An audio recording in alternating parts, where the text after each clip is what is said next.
Muito bem, meus irmãos. Então vamos começar o estudo da noite. Hoje é o Livro dos Espíritos e nós vamos compartilhar com vocês. Vamos abrindo, chegamos lá. Das Leis Morais, capítulo 7, da Lei de Sociedade, subtítulos: Necessidade da vida social, vida de isolamento, voto de silêncio, laços de família.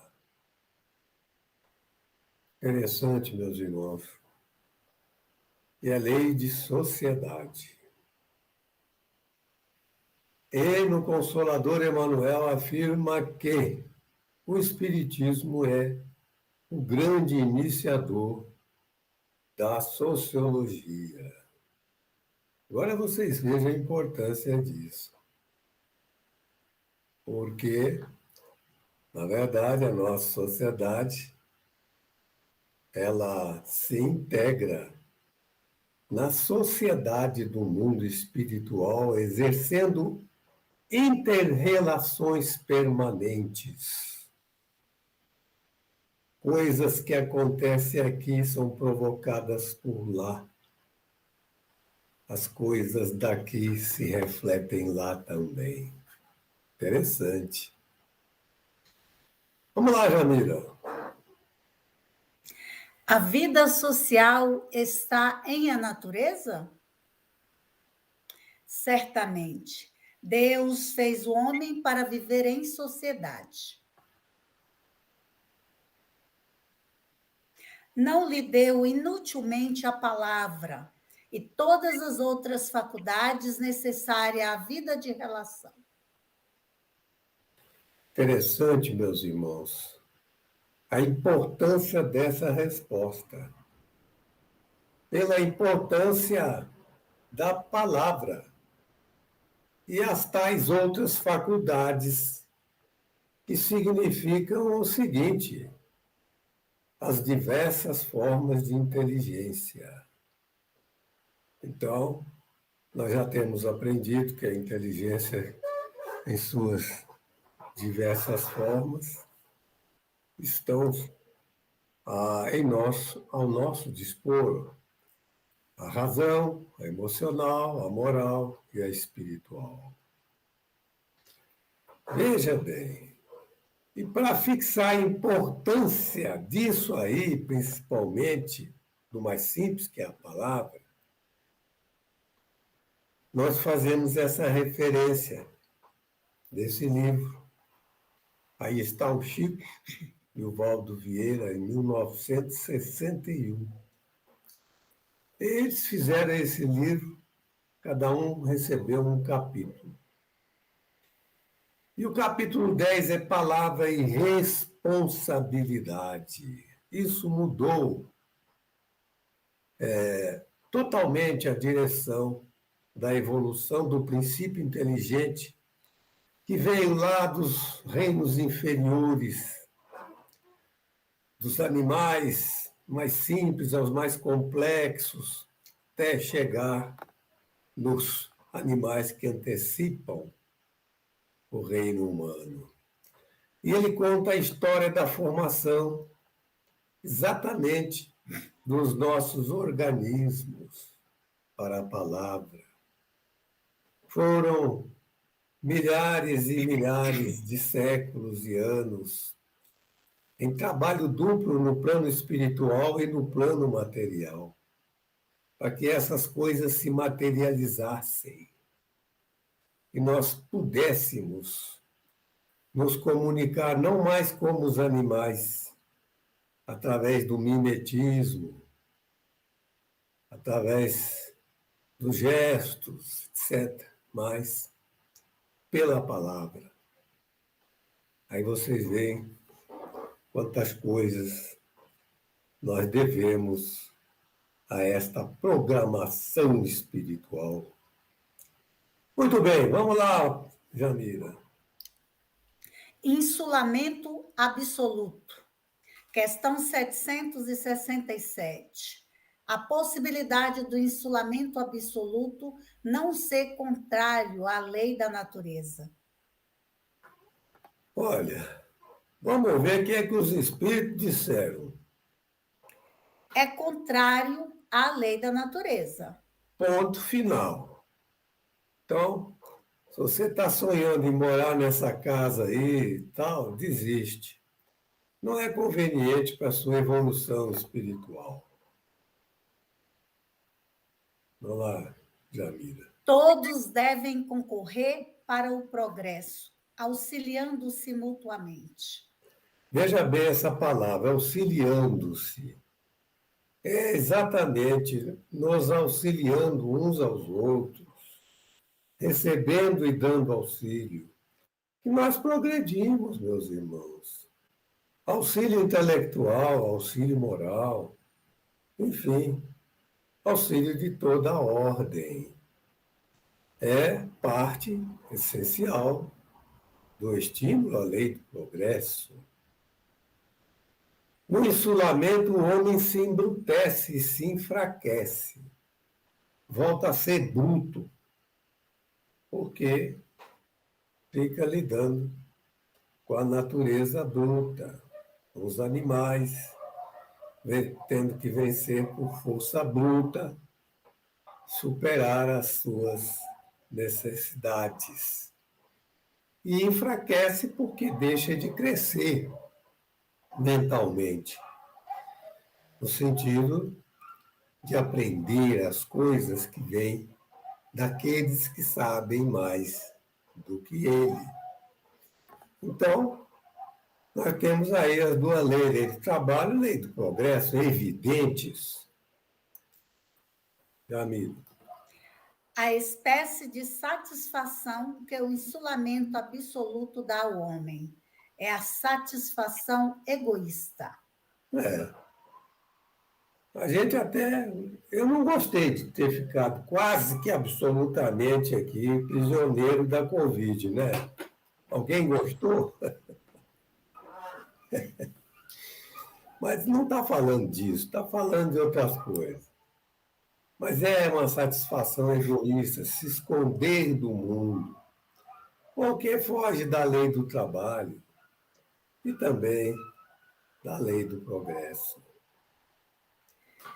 Olha, Lei de sociedade não pode agradar a Deus uma vida pela qual se condena a não ser útil a ninguém. pois é exatamente pela lei de sociedade que reúne as pessoas no contato social, no trabalho social, etc., que existe essa atividade da pessoa poder ser útil a alguém. Se ela não cumpre esses princípios fundamentais, então está fugindo às leis da natureza, que são leis de Deus. Pai, Que pensar daquele que foge do contato do mundo? Lei de amor e caridade. Isolando-se para evitar o mal, cai noutro, pois esquece a lei de amor e caridade. pois é decorrente da resposta dos espíritos, esse negócio aí da lei de amor e caridade. Porque se ele isola para evitar o mal, cai no outro mal. Porque não atende ao princípio fundamental da vida, que é a lei de amor e caridade.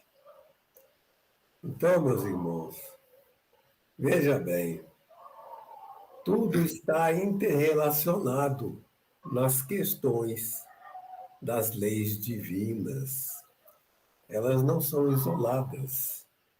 Nós podemos desenvolvê-las apreciando as relações entre elas e tirar as conclusões que os espíritos ensinaram lá nas respostas, sem precisar tanto de depender da resposta deles. Basta meditar em torno da temática. Fazer maior soma de bem do que de mal constitui a melhor expiação. Olha, nós estamos na Terra, que é um mundo de expiação e de provas. Nós não estamos aqui para gozar a vida. Nós não estamos aqui para ficar à toa. Nós estamos aqui para expiar. Expiar é sofrer as consequências do mal praticado nas vidas passadas. Então, é melhor atender a esta proposição. Fazer maior soma de bem do que de mal. Porque ainda vamos fazer mal. Olha só como os espíritos são objetivos nas coisas. Eles sabem. Nós não conseguimos fazer só o bem, mas podemos fazer maior soma de bem do que de mal. E trabalhar na expiação dos erros do passado, criando méritos para o nosso futuro. Vamos lá. E os que fogem do mundo para trabalhar pelo bem de todos? Elevam-se. Méritos. Colocam-se acima dos prazeres materiais. Olha aí a lei do progresso. Quem se coloca acima dos prazeres materiais está progredindo. Nenhum de nós quer esse progresso. A gente gosta dos prazeres materiais, mas é preciso saber que, quando nós nos colocamos acima deles, nós estamos progredindo. Mas não é para qualquer coisa, qualquer serviço. Essa Madre Teresa de Calcutá está dizendo que não é fácil isso. Olha só quantos dependem dela, quantos ela amparou nessa vida, e não foram só crianças, não. Doentes de toda a natureza, de toda a ordem, de todo tipo de enfermidade. Então, nós temos a lei do progresso para quem faz isso. A lei de amor e caridade está sendo realizada no coração de quem faz isso. E obedecem à lei do trabalho, porque trabalham muito os que se dedicam a auxiliar a coletividade de um modo geral. Olha, isso aí não quer dizer que a gente tem que sair aí para fazer isso. Mas nós temos que entender que esses tais são exemplos. E podemos seguir o exemplo deles dentro dos compromissos que a vida trouxe para nós. A vida não nos trouxe o compromisso que trouxe para a Madre Teresa de Calcutá, mas trouxe alguns compromissos. Esse é o nosso problema. E esse é onde nós devemos aplicar estes conhecimentos relativos às leis divinas. Vamos lá. Voto do silêncio. A possibilidade do voto de silêncio ser considerado um ato de virtude. Muito bem. O que é que vocês acham, meus irmãos? Nós já conversamos sobre isso aí em outras aulas, em outros estudos. Perguntai a vós mesmos: por que Deus concedeu a faculdade da palavra ao homem? Então, vocês viram aquele capítulo 10 do Evolução em Dois Mundos sobre a palavra que eu recomendei vocês a ler. Foram centenas, milhares de anos para formar aquele contexto fisiológico para que o princípio inteligente, já na fase hominal, pudesse utilizar a palavra e assumiu ali a responsabilidade de sua existência. Impressionante a importância daquele capítulo. Ué, depois daquilo, vai perguntar para nós, não é? Se o voto do silêncio é uma coisa útil, mas tem alguma coisa em silêncio que é útil. Deus condena o abuso e não o uso das faculdades que concedeu. Então, usar é preciso, porque através do uso nós aprendemos, crescemos, desenvolvemos nossas mentes, crescemos para o mundo e crescemos no sentido de realizar tarefas cada vez mais complexas conforme nossos degraus evolutivos. Muito bem. O silêncio torna-se útil quando facilita o recolhimento e o contato com os bons espíritos. Olha, o recolhimento e o contato com os bons espíritos estão na lei de adoração. Vejam bem que o Espiritismo adotou esse princípio desde o começo das suas reuniões mediúnicas de relação com o mundo espiritual, solicitando e exigindo mesmo o recolhimento para que houvesse um perfeito contato com os espíritos que gerenciam os trabalhos que muitas vezes trazem para doutrinações espíritos atrasados, ignorantes, necessitados. Então, somente através destes princípios nós conseguimos ambiente favorável para penetrar no coração destas entidades e também receber a ajuda do alto, né? Daquilo que vem de Deus para nós através da mão dos bons espíritos. Camila. O voto do silêncio absoluto, como ato de virtude, demonstra a incompreensão das leis divinas. Priva o homem das relações sociais de fazer o bem e de cumprir a lei do progresso. Então, vocês vejam que nesta questão formulada aí por Kardec, nós temos um entrelaçamento da lei de sociedade com a lei do trabalho, com a lei do progresso. Até mesmo nas respostas dos espíritos. Laços de família. Constitui uma lei da natureza. Lei da reprodução. Lei de reprodução. É ela que estabelece as condições fundamentais para os laços de família. Tornam mais fortes os laços sociais. Laços sociais se compreende no fortalecimento da lei de sociedade, da lei de igualdade, da lei de liberdade, todas elas decorrentes dos laços de família, onde os espíritos se solidarizam num crescimento em comum, respeitando princípios fundamentais da natureza que envolvem estas leis. E ensina-se tudo isto quando se tem a preocupação do relacionamento com Deus na família. E tornam mais fortes esses laços sociais.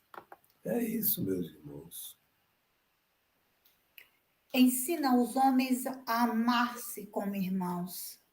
É a lei de justiça, de amor e de caridade. Então, vocês vejam, na família se junta tudo que é lei, como dever dos pais e aprendizagem das crianças.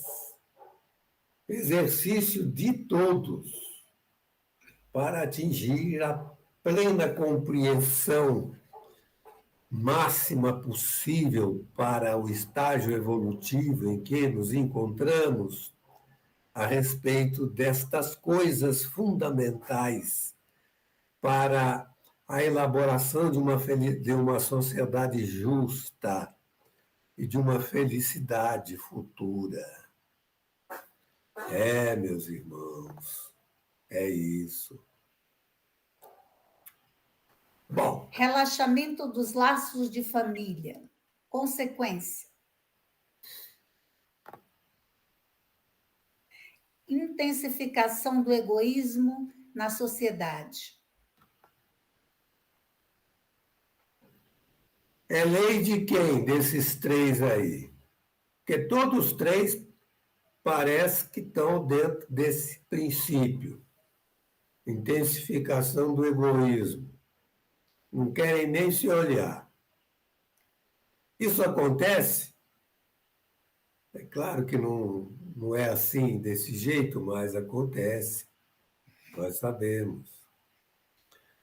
E virar as costas para o interesse do grupo, esquecer os fundamentos da família, do princípio da lei de justiça, amor e caridade, né? É um erro grave. Mas é lei de quem? Ninguém sabe de quem é essa lei? De Deus não é, né? É lei humana. Fomos nós que criamos essa lei, meus irmãos. E temos que vencer, trabalhar. Nós precisamos trabalhar para vencer o egoísmo. Primeiro, compreendendo o significado dele, né?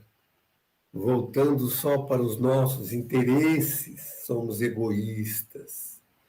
Temos que fazer concessões, temos que ser justos, mas temos que ceder, temos que exercitar todas as outras leis que nós temos visto e estudado dentro da lei de sociedade, para que haja harmonia, recuperação de coisas perdidas, né?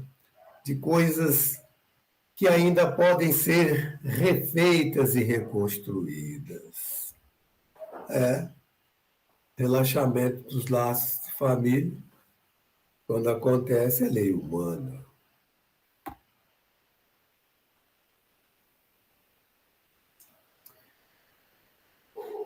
Pois bem, meus irmãos,